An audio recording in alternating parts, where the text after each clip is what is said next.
whip grows 'em big. Buzzing in the garage gone wrong. And is this the derpiest walleye yet? We got that and more coming up right now in Target Walleye's Top 5 presented by Seafoam. Let's dive on in.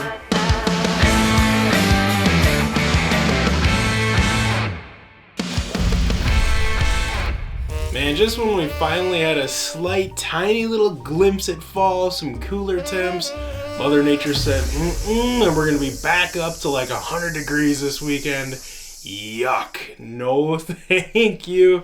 So to help cool off, I dug up one of my all-time favorite chili shots from Brad Richardson of Getting Bit Productions, who was out doing some trolling and dodging icebergs when his dad Ronnie got it done in a big way. I mean, such an incredible shot. Everything about it, dude, smile, the size of that fish, and then an iceberg, but those guys might want to take that trolling motor off spot lock and start jogging into safer terrain. I think we've all seen how that movie ends.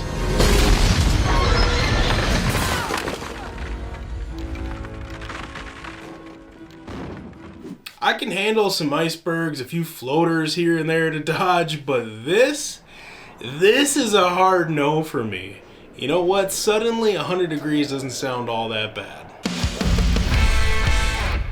I know this is a disgusting thought, an absolutely nasty, festering thought, but believe it or not, the ice fishing season is literally just about 80 days away where I'm at. And you know what? Just a few hours north of me, some folks will be sneaking out in literally just a couple of months. Yuck! Don't get me wrong, I love ice fishing, but it's too soon. Usually in the off season, I would stress the importance of getting all of your ice gear charged, prepped, and ready to rip, but I think Tim Parnell might just have to let this one sort itself out. I have never seen anything like that, but I can also say he's probably not the only one that's out in the garage playing with fishing gear and there's a little bit of a buzz going on.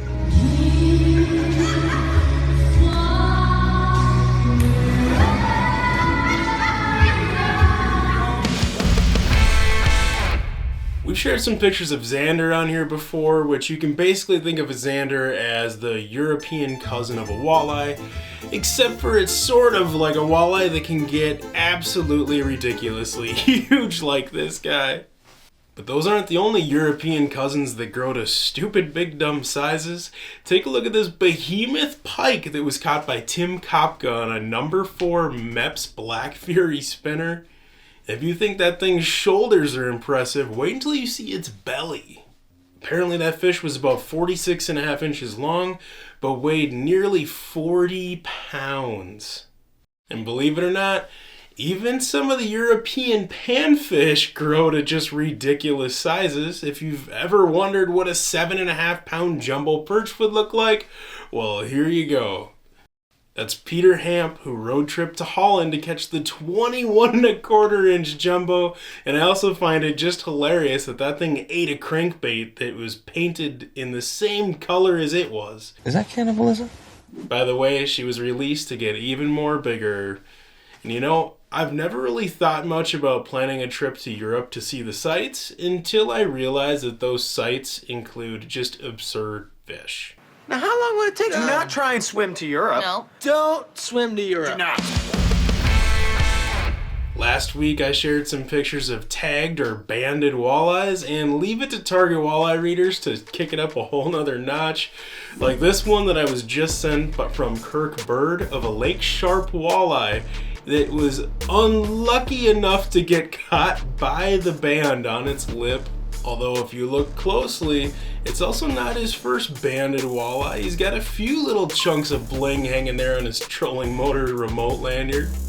I've only ever really seen or heard of that happening one other time out of the last 10, 12 years of doing Target Walleye stuff, and that was from Ken Markline, who happened to catch this giant Green Bay walleye while pre-fishing for an AIM event and actually snagged it by that DNR tracking tag.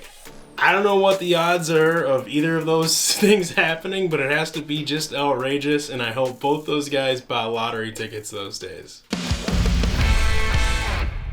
I've seen some pretty derpy looking walleyes in my day, but this one sent in from Derek Leopold might just take the cake. He pulled that bugger out of Pelican Lake, which is connected to Devil's Lake, North Dakota, and that fish, despite what it had going on, was somehow able to take down his Berkeley flicker minnow. I would love to see that thing on underwater camera trying to eat. That wraps up this week's top 5. A big shout out to Seafoam for keeping us running smooth and making this video series possible. If you want more walleye related content like this, sign up for our free Target Walleye emails at targetwalleye.com, and I'll see you back in 7.